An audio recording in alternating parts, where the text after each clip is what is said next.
夫人重掌后宫，可喜可贺。恭喜夫人！不过是王后不能理事，少不得再辛苦我一些，也好为大王分忧解难，为各位姐妹操心吧。姐妹们一向体谅我的辛苦，如今也只是依照旧例办。各位姐妹，请坐吧。谢夫人。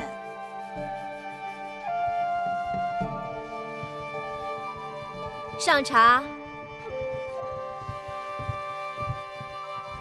姐姐，这是我给你备的贺礼，恭喜姐姐。虽说王后不能立誓，但是王后的应签孟昭氏已经侍寝，按理说，这后宫设宴应该请她一起。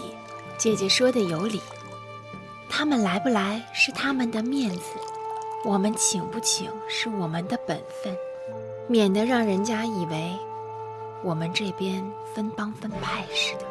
我给魏夫人说了，可她说处女休想再翻身了。王后身边那几个应女被扫地出宫，那是迟早的事。不到最后尘埃落定，一切预言都为时过早。恭贺夫人重掌后宫。恭喜夫人！还不快把门关上！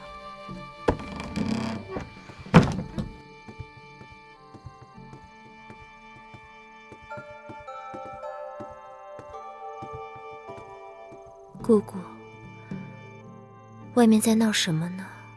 今日风大，外面树叶被吹得哗哗的。珊瑚，去把窗子关上。是。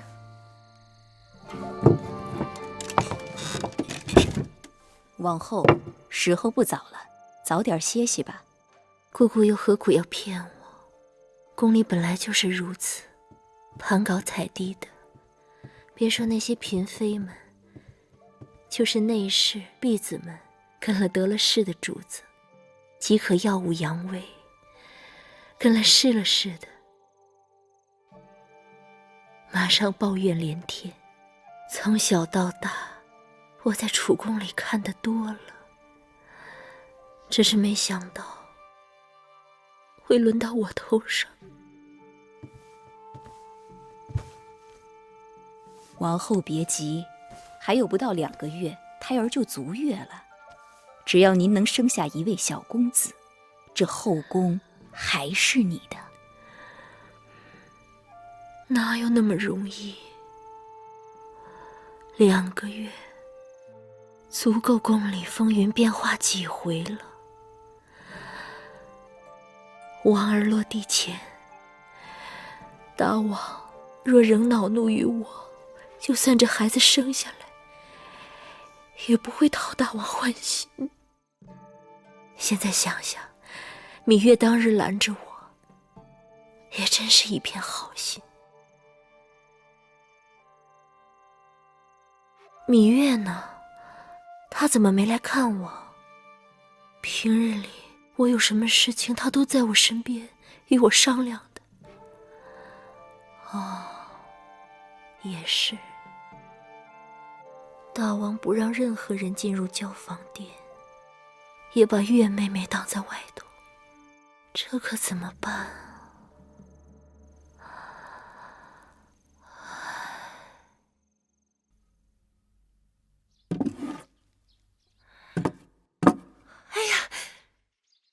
代茂姑姑，这是王后赏给你的。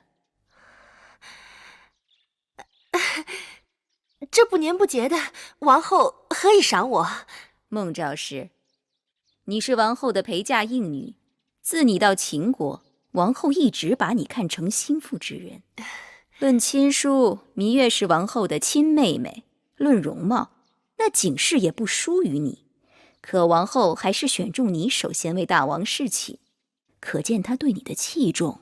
是。因此，你与王后一荣俱荣。眼下王后正受挫折，身处困顿，正是用人之际。你要用心好好服侍大王，让大王对王后回心转意。王后对臣妾恩宠有加，臣妾定不辜负王后。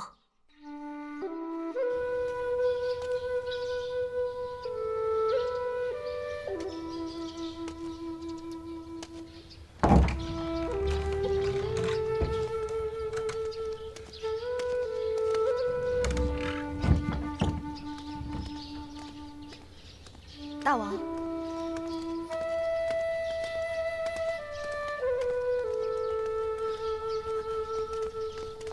大王，芈月有一事不明，要向大王请教。说吧。芈月听说，咸阳有一女子，在家是好女儿，在外是好媳妇。有一日，娘家人和婆家人一言不合，动手打了起来，都喊那女子帮忙，弄得那女子好生为难。大王，可有处置的办法？若那女子想做婆家的好媳妇，就该一心帮着婆家；若她想做娘家的好女儿，那就休婚，回娘家去吧。难道就不能两全？不能。也没有是非对错？当然有。那谁对谁错，谁来评判？那就要看谁人说，对谁说，怎么说。哦，我明白了。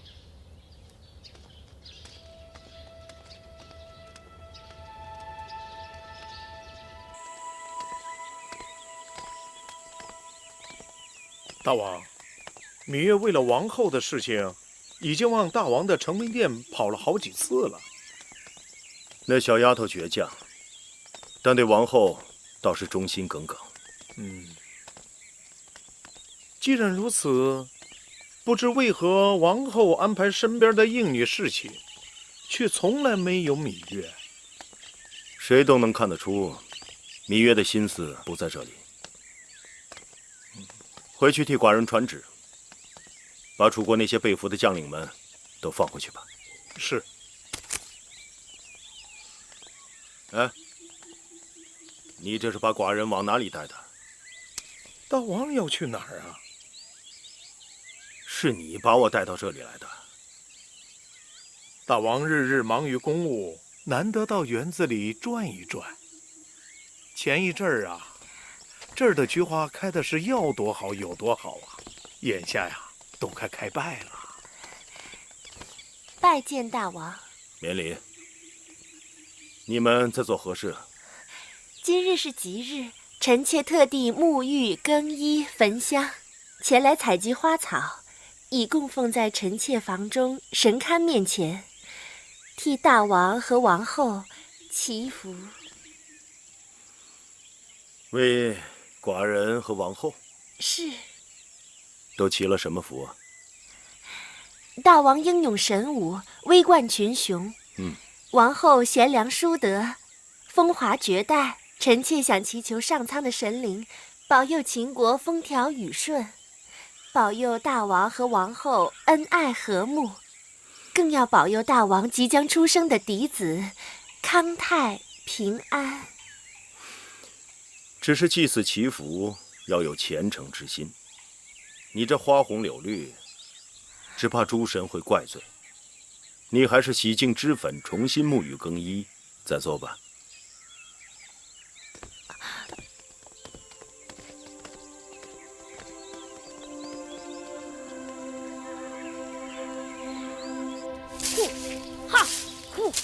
姑姑，您看我舞的如何？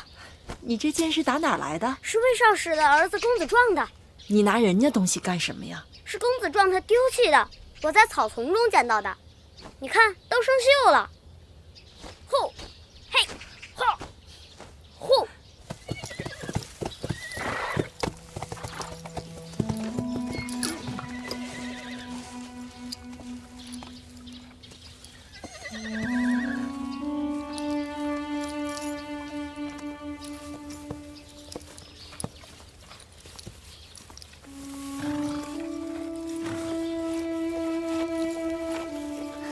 他好久不见主人，思念得很呐。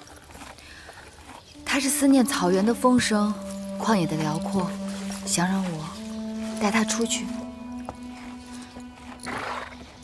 你不会真的想要离开这儿吧？我一直打算，只要找到幕后真凶，报了仇就走。可直到今日，一事无成。眼下舒姐姐又有磨难，我自然更是走不了。所以你郁闷得很，就来找他了。你说我该怎么办？事事都毫无头绪。你有难处，何不去求我父王开恩帮忙？世上可以欠钱，但不可以欠人情。大王若是开恩，我两手空空，无以回报。你是王后的陪嫁，你可以侍寝呢。父王可以给你名分，为你遮风挡雨。你知道我心里有人，虽然他已经不在了，可他一直在我心里。树上的叶子已经开始发黄了。孟昭是这个无用的东西，奴婢花了那么多钱疏通，他好不容易见了大王，竟然几句话就被大王打发了。这事怪不得他，大王本来就对他淡淡的。大王的心思太难猜，难也不难。大王看重心思聪颖，胜过脸蛋俊俏。后宫中像芈月那样的女子，凤毛麟角。只可惜芈月不肯，不然大王那边……王后诧异，幸亏芈月不肯。王后想想，要是芈月肯了，王后会真的高兴吗？我有什么高不高兴？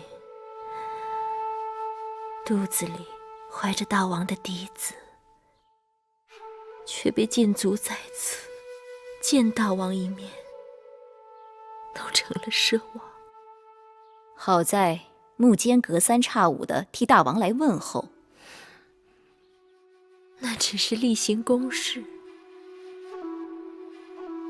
大王并非儿女情长之人，人不见，情就更淡了。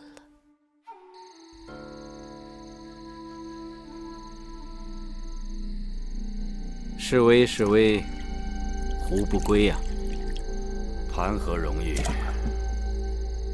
相位在那边等待先生已久，魏王已经在边境调派人马，随时准备迎候先生入魏。先生还在犹豫什么呢？我和秦王虽然意见相左，但我仍然是秦国的大良造，怎可轻言离去？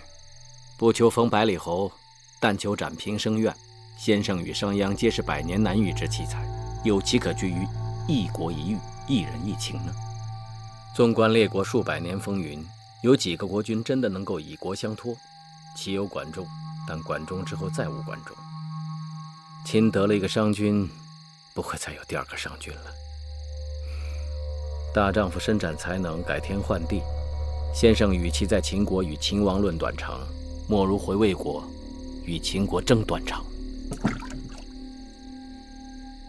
你回魏国，替我转告魏王，多给我一些时日，容我筹划。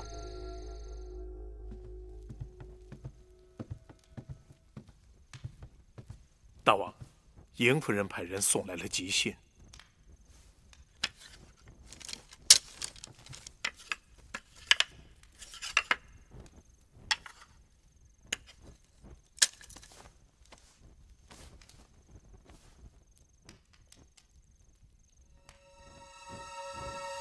明日，寡人要去北郊行宫，你就不用跟着去了。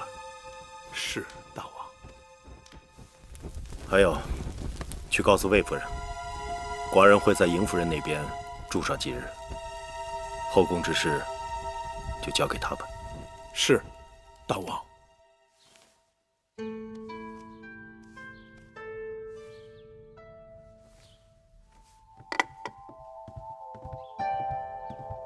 姐姐，妹妹来了。姐姐，你听说了吗？大王出宫了。母亲刚才来过了，说大王去了北郊行宫，要在那儿住上几日。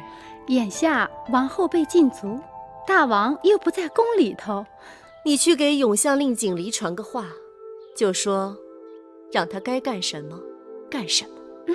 妹妹明白。你们快些收拾好了，就准备午膳吧。再有多半个时辰，芈月就该回来了。好。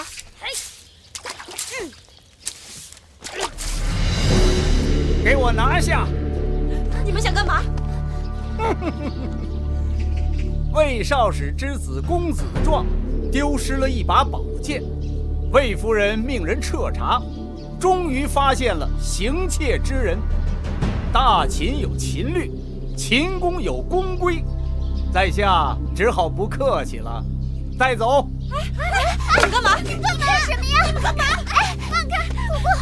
小冉，放开我！放开我！放开我！放开我！小冉，放开我！小兔子，老这是实点！芈月所住之处，无论何事，只有王后才有权处置。你们回国！大王要王后静心养胎，他什么事也管不了。如今呢，是魏夫人奉旨主持后宫。哼，走！不行，小冉，小冉，快去找芈月！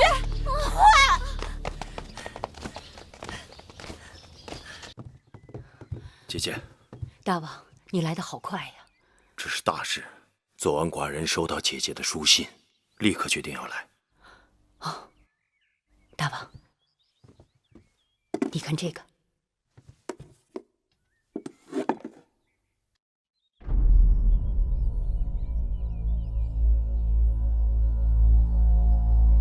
这东西，你们是如何拿到的？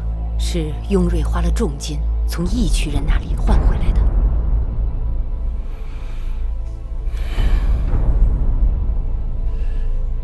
寡人一直希望这不是真的。另外，我这里还有一份从魏国来的密报。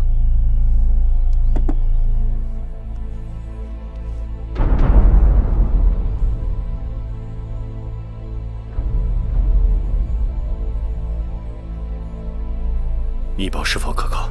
那报信人是当年我在魏国宫中的莫逆之交，绝无虚言。既然魏王用尽心机，一心要将大良造公孙衍收入囊中，寡人就不得不有所提防。来，大王，请上座。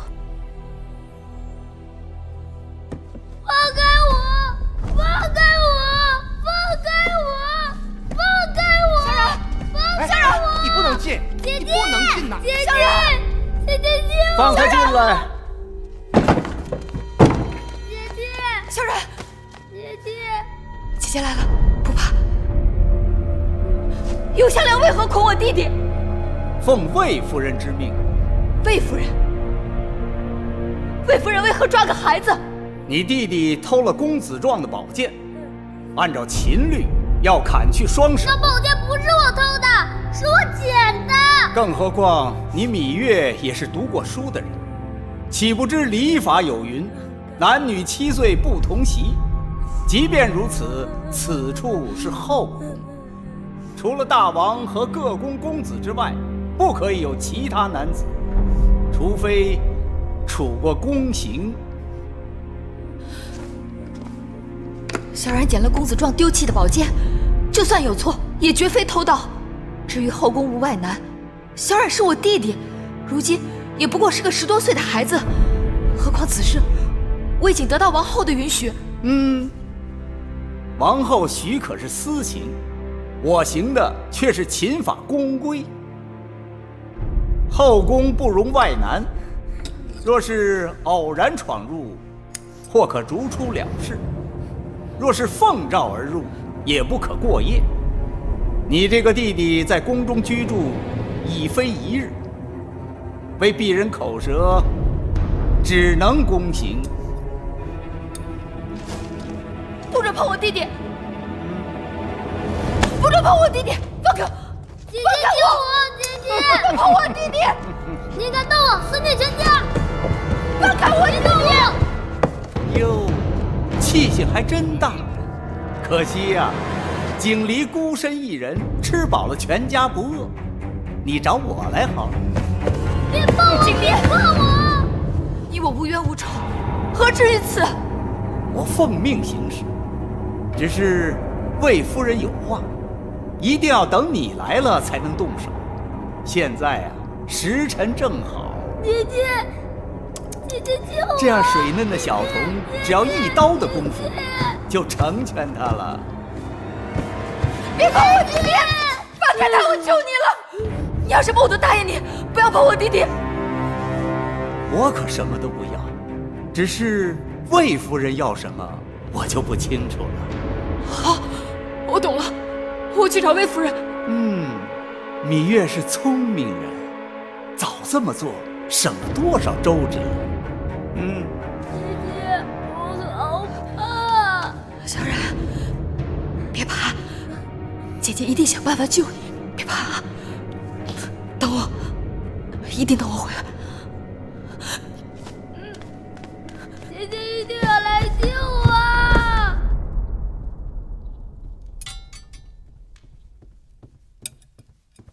夫人，芈月求见。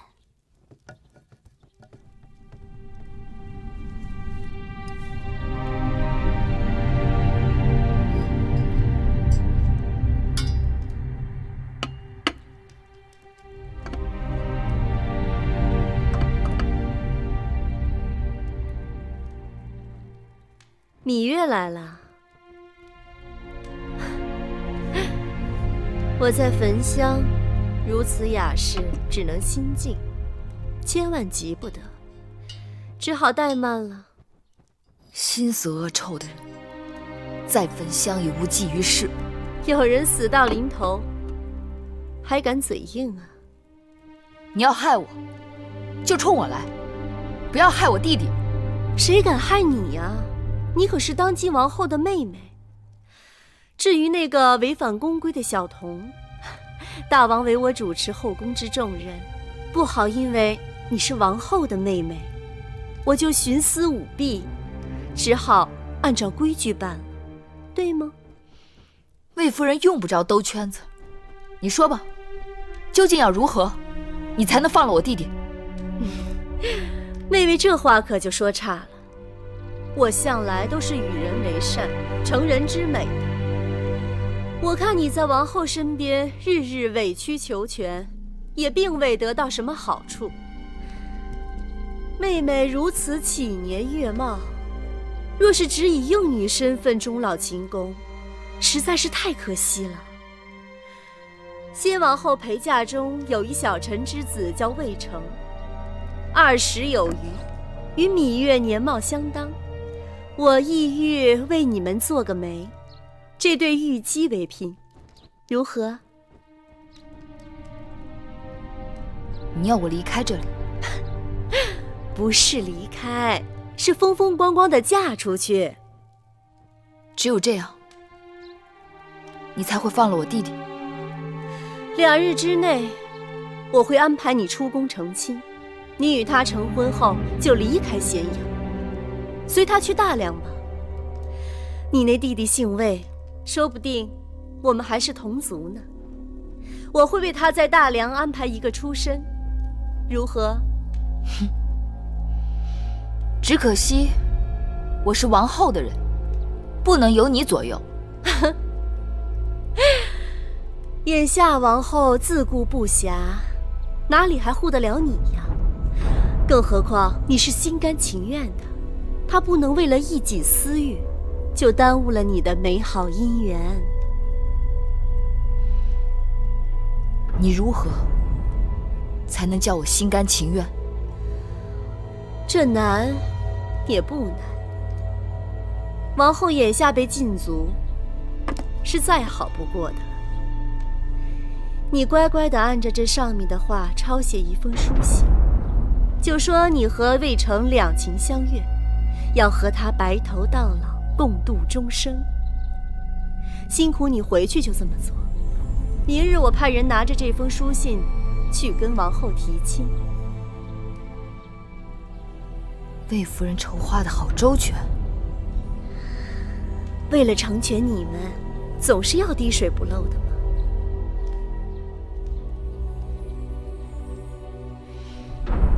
我要是不写呢？那可就是你的不对了。明日一早，我若是拿不到这封书信，你那个弟弟可就一刀全了了，从此倒也干净。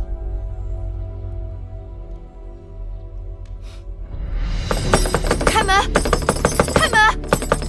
开门！快去禀报王后，说我有要事，必须马上见她。稍等。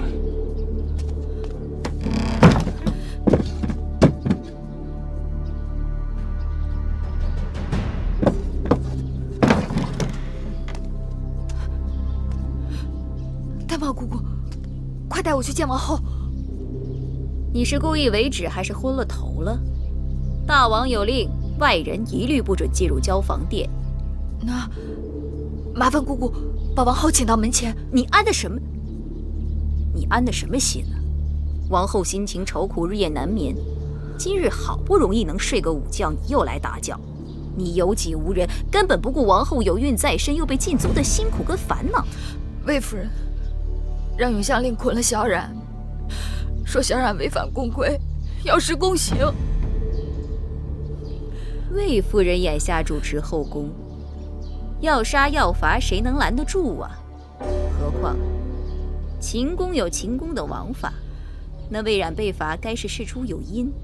且不说王后正受挫折，大门都出不去，就算她还能说得上话，因为你们俩姐妹的关系而袒护你，定会被人诟病，还是回避为好。魏夫人捆小冉，是醉翁之意不在酒，她是要把我赶出宫去。哦，她用弟弟的性命来要挟我，逼我嫁给一个魏国小臣之子，说明日是最后期限，若得不到我的承诺，她就要对弟弟下毒手。这事可就难办了。按理说，你是王后的陪嫁应试，婚姻之事轮不上魏夫人插手。可眼下王后被禁足，又身怀6甲，若硬撑着为你出头，与那魏夫人纠缠起来，弄不好有了闪失，谁能担待得起呀？你一向疼爱魏冉，定不肯叫她受苦，但不苦她，就只好苦你了。此事还是你自己做个决断吧。玳瑁姑姑，玳瑁姑姑，你一定要帮我。玳瑁姑姑，芈月，你可是公主身份，怎可给我一个奴婢下跪？我知道，姑姑一向不喜欢我，可眼下救人性命是大事，求姑姑一定要帮忙。王后已经自身难保，你还是不要连累了她才好。何况你芈月一向足智多谋，就算没别人帮忙，你也能过了这个坎儿。玳瑁姑姑，关门！玳瑁姑姑，玳瑁姑姑，玳瑁姑姑，姑姑。这整日里躺着，躺得整个人都软了。再过几日，小公子就要出世了。女医治说，让您没事啊，多走动走动，免得生的时候太受罪。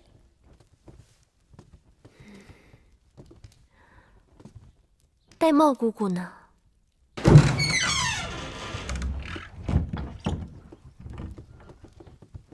玳瑁姑姑，你刚才去哪儿了？是不是月儿来了？哦，是芈月，来给王后问安。听说王后午睡就走了。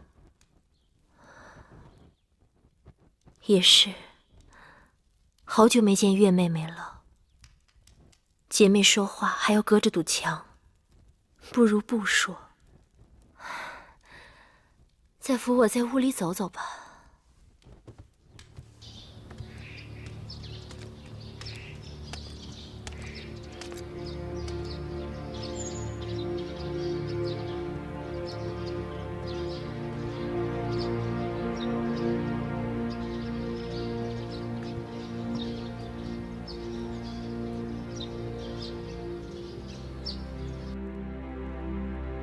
芈月只是一个小小的陪嫁应妾，母亲竟然用这种手段将他逼出宫去。他虽然是一只小泥鳅，却总在这后宫掀起大风浪。王后欺辱母亲，也是倚仗于他。除了他，这后宫会敞亮许多。听说，王后已被禁足在交房殿，大权重回母亲手中。那芈月再想作怪，又能将母亲如何？君子以私患而预防之。既然他是祸水，当然不能留。论人品相貌，那芈月都是上等女子，可母亲竟然要将她许配给一个普通小厮。华儿，此事与你根本无关。难道芈月也给你灌了迷魂汤？孩儿觉得明珠暗投，实在可惜。你莫非是疯了？竟然会有这心！她是王后身边的硬妾，随时准备给你父王侍寝。若让你父王知道你有如此打算，心里会如何恼恨于你？太子之位，想都不要再想。可既然母亲要让她嫁给别人，为何不成全自己的孩儿？花儿，你可要想清楚，你是大王最看重的长子，日后是要继承王位的。若想成亲，也必须是和诸国的嫡公主联姻，助你成大业。那芈月应妾之身，毫无背景，她能帮你什么？母亲，不必再说了。由此看来，这个芈月就是个狐妹子，在宫中更不能留。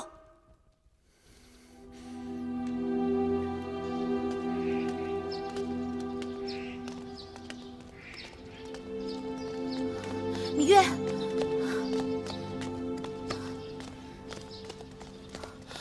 我已听说你弟弟未染之事，这些人趁我父王不在宫中下此黑手，行事卑鄙。眼下王后虽自顾不暇，但只要她肯出面，魏夫人他们不得不忌讳她3分。可眼下，我想见他一面都不行。这么说，连王后都不能庇护你了？魏夫人他们鬼祟伎俩，害小冉，就是为了害我。我豁出去了，大不了拿我的命去抵小冉的命罢了。你这是以卵击石，眼下还不是拼命的时候。这是我的出宫令符，你拿上，去找我父王。他此刻在北郊行宫，骑马去快些，悄悄走，不要惊动任何人。都已经什么时候了，你还犹豫什么？拿着。我不想向你父王讨要任何东西。你当真以为我父王是施恩图报之人？况且，你要先过了眼前再说。其实你知道，我父王心里一直很喜欢你，而且，我父王是个有情有义、很值得人仰慕的男子。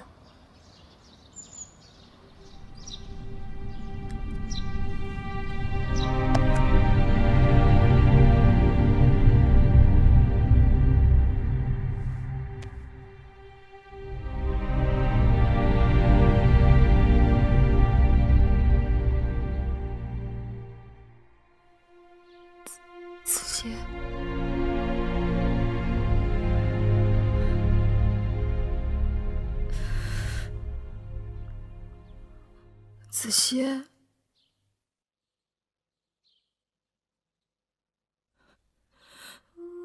子歇，你能听到我说话吗？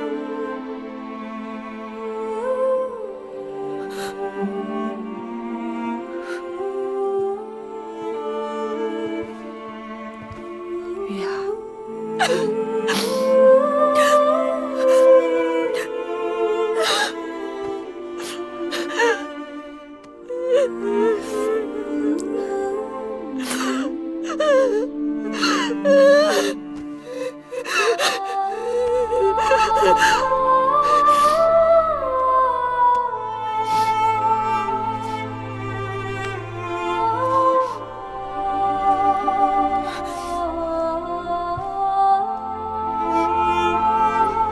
姐姐身受之苦，小冉性命攸关，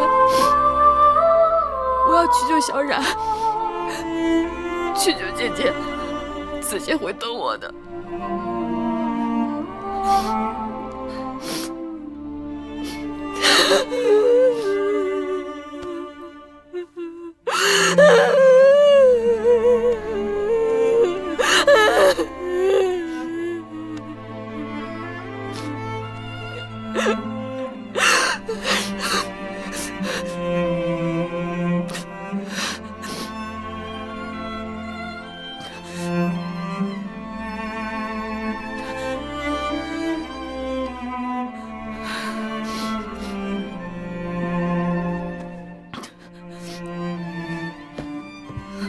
月儿，记得公孙衍刚到秦国的时候，还是我给大王引荐的他。那时候的公孙衍，青年才俊，意气风发。第一次与大王见面，他与大王仿佛是前世的缘分，促膝交谈了一夜。寡人因公孙衍攻占河西之地，和诱服魏国主将公子昂的功劳，封他为秦国的大良造，这是一人之下，万人之上的殊荣。寡人真不信他会背弃大秦。大王，人心是会变的，有的人永远贪心不足。何况眼下张子与大良造水火不容，魏王又不停地差人给大良造送礼，我想目的只有两个：一是为提醒他还欠着魏国的人情；二呢，是为让他知晓，说到底只有魏国人对魏国人更亲一些。当下秦国权力三分，张仪与公孙衍相争，正好让公孙衍再生意念。公孙衍一向是心高气盛，魏王对公孙衍又是志在必得。对于公孙衍，大王还是尽人事，听天命吧。大王，穆坚来了，让他进来。是。大王，出了何事？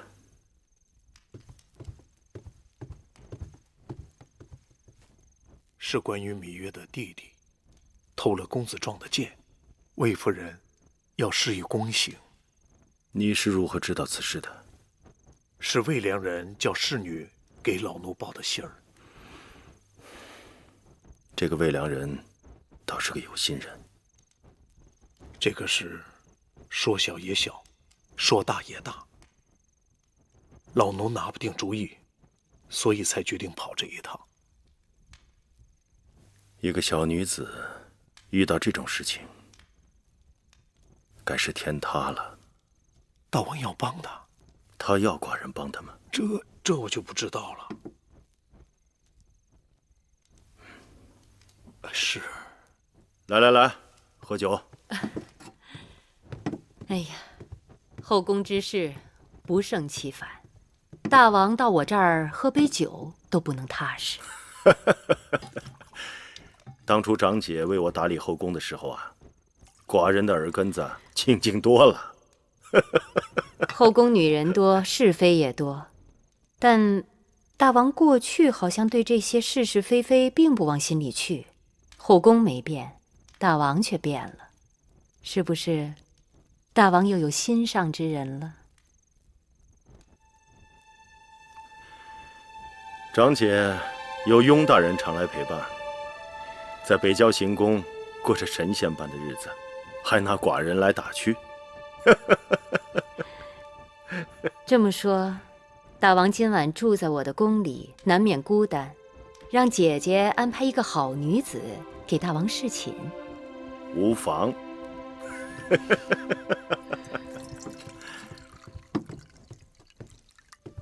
大王，芈月来了。她来了？是。她真的来了。看看去。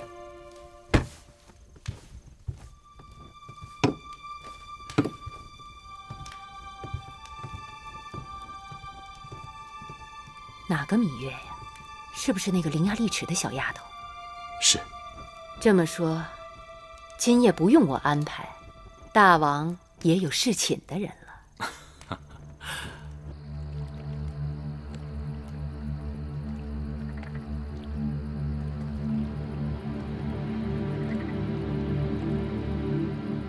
此事寡人已经知道，既然有王后的应允，宫刑可免。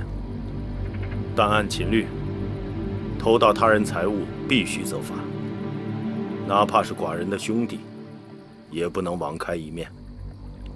眼下魏夫人执掌后宫，行事虽有些急躁，但并无大错。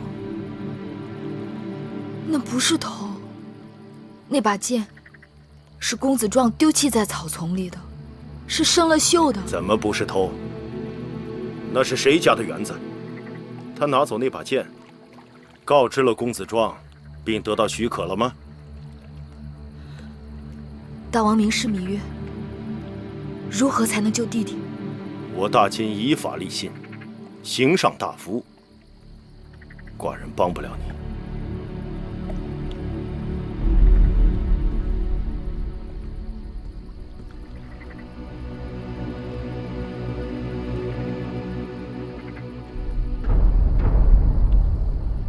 芈月，你还是回去吧。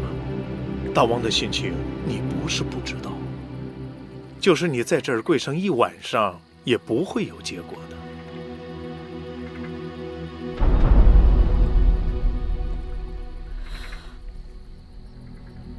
大剑垂怜，能否安排芈月今晚侍寝？你说什么？芈月山穷水尽了，连这性命都不在乎，哪还在乎这身子？眼下只有这法子了，望大剑成全。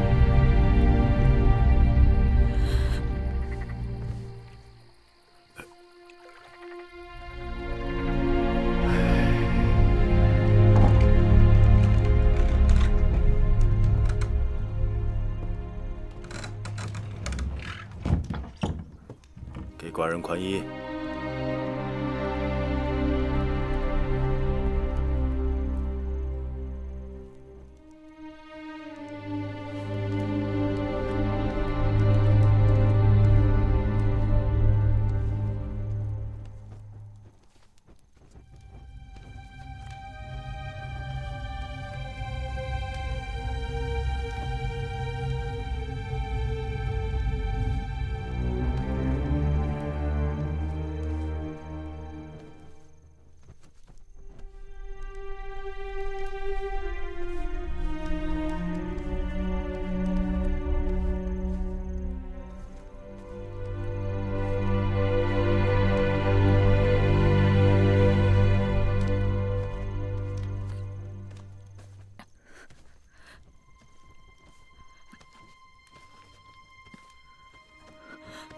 你今日怎么了？连宽衣都不会了吗？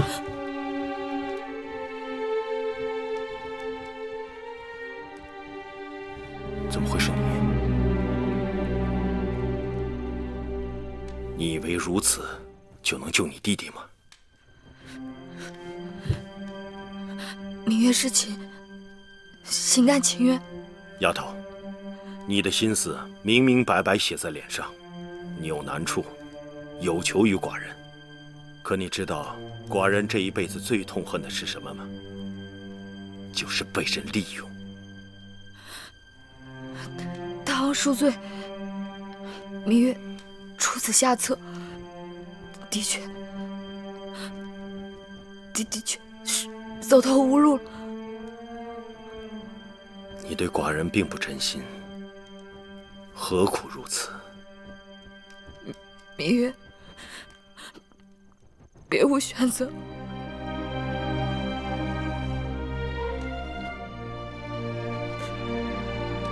起来吧，寡人从不强人所难。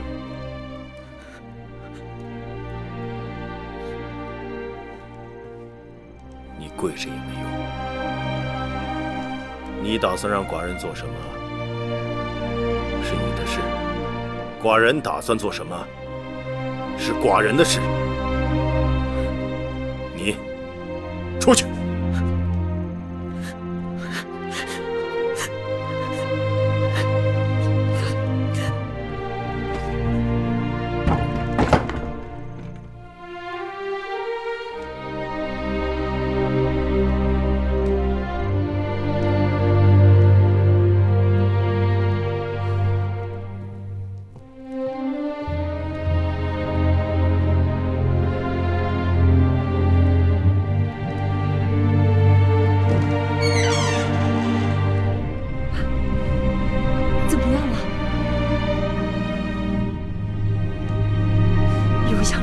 小冉传话了，明日4时，他们就要对小冉动手了。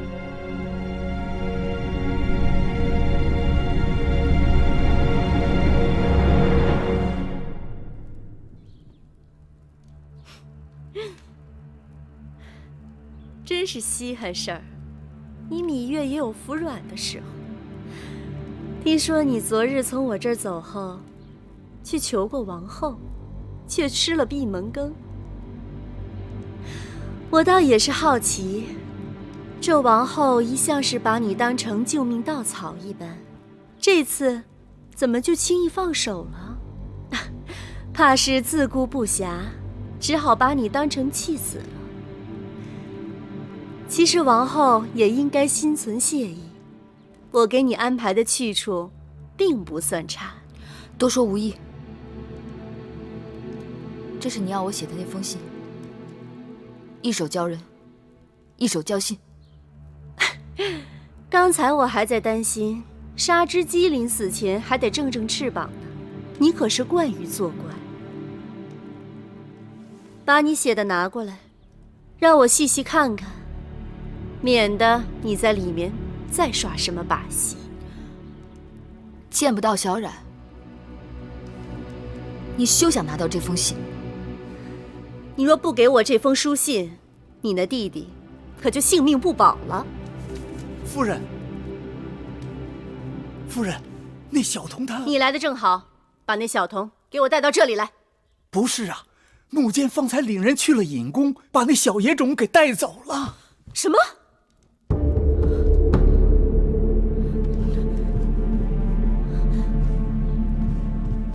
没事儿，小冉，没事儿啊，不疼。小冉，小冉，姐姐，小冉，吓死姐姐了！回来就好，回来就好，让姐姐好好看看。哎呀，哎呀，怎么了？这怎么回事啊？木间说，按大秦令，偷盗必须砍手。但秦王下旨说，念及小冉年幼，就割了一个小手指头。可怎么办，小冉？姐姐，我小冉不好，给姐姐惹下这么多麻烦，请姐姐处罚。不怪小冉，小冉没有做错任何事情，是有人心存恶念，故意要害我们。那该怎么办？自今日起，姐姐一定要用性命来保护你们，让恶人再也不能欺负到我们头上。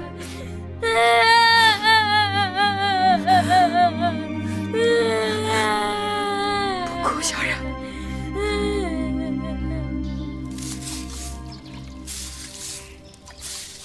大家手脚都利索点儿，把这院子都给我打扫干净了啊！还有那边，还有那一边，啊！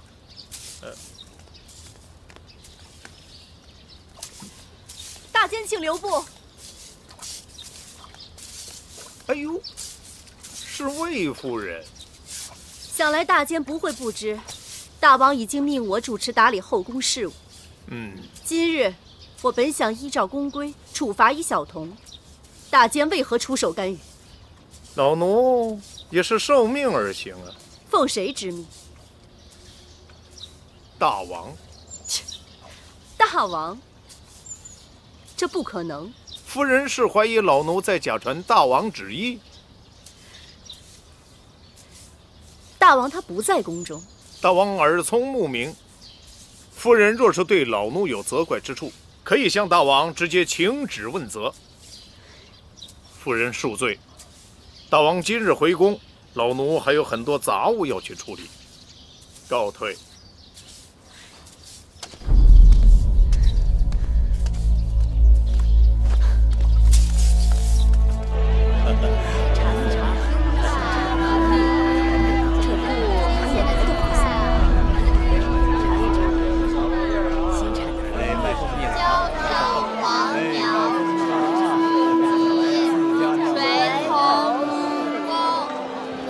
我也许悄悄话。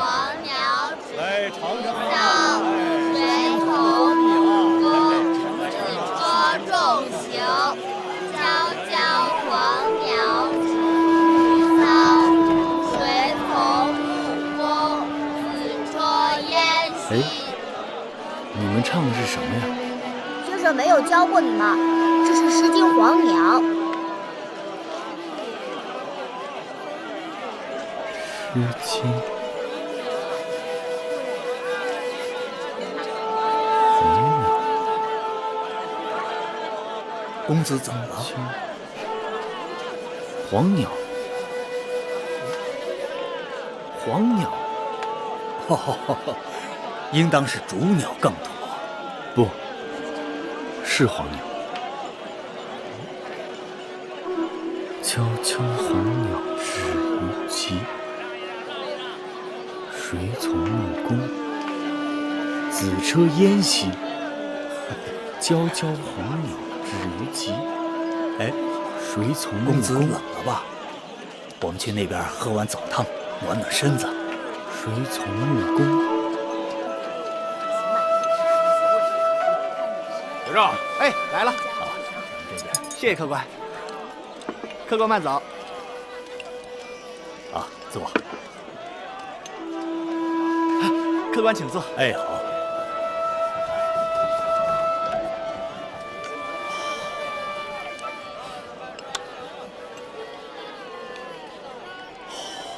客官慢用。这枣树高大甚好，是谁家的呀？啊，这个呀，这个是小的姨丈家里的。姨丈家这棵枣树啊，在附近邻里都是最大的。哦，结出的枣啊，在城里也是最甜的。我这小摊啊，就靠着树上的枣撑着呢。我方才从东面过来，看到那里摩肩接踵，车马喧嚣，那是什么地方啊？那个是齐国的皇家驿馆，定是来了什么贵客，在那儿落脚的。小二结账。哎，来了。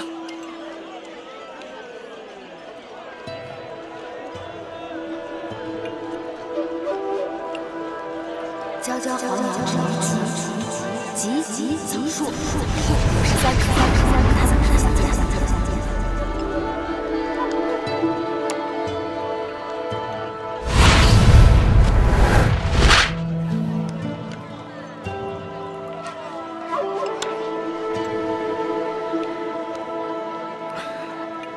公子怎么了？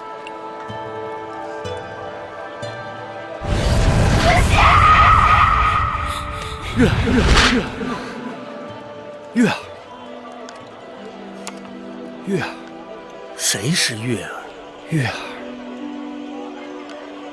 楚国的公主。公子是不是想起什么了？子邪，我是黄歇。黄歇？对，我是黄歇。我是黄歇。我是黄歇。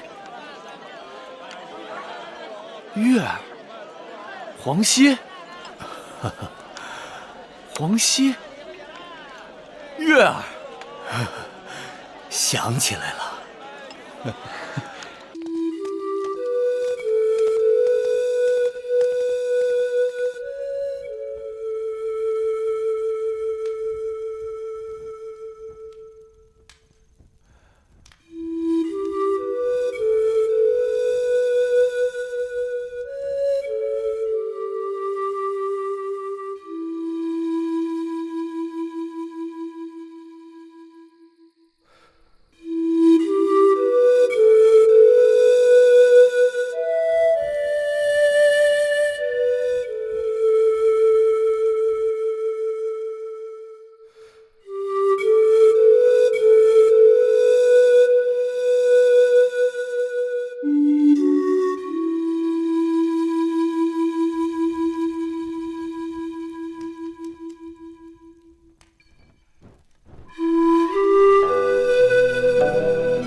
大王，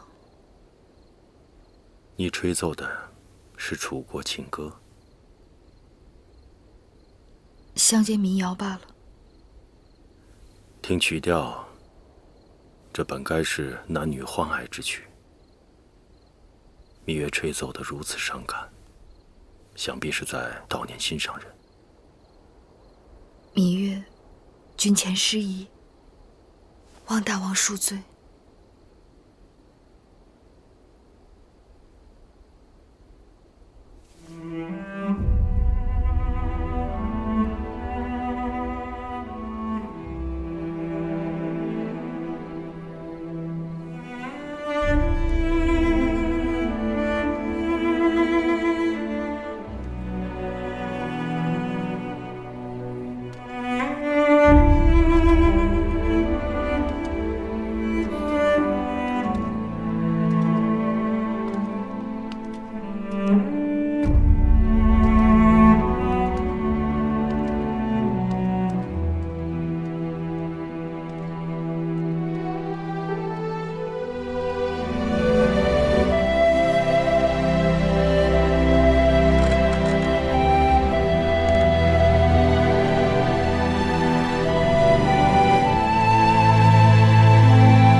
今晚你就睡在这儿。入冬了，再给自己拿床被子，省得着凉。寡人累了，睡吧。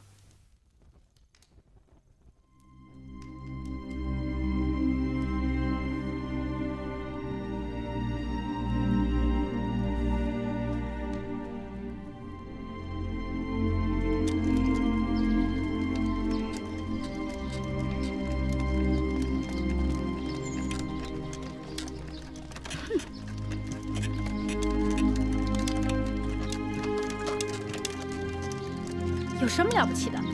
乌鸦飞上梧桐树，还能变凤凰。只要能飞上梧桐树，是不是凤凰不重要。哼！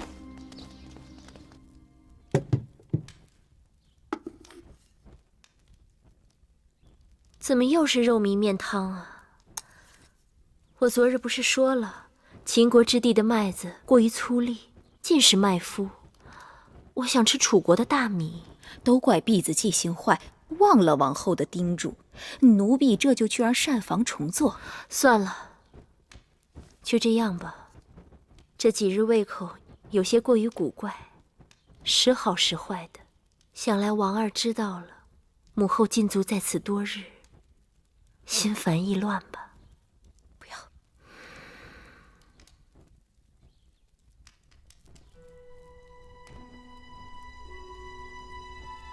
玳瑁姑姑啊，汤勺。哦。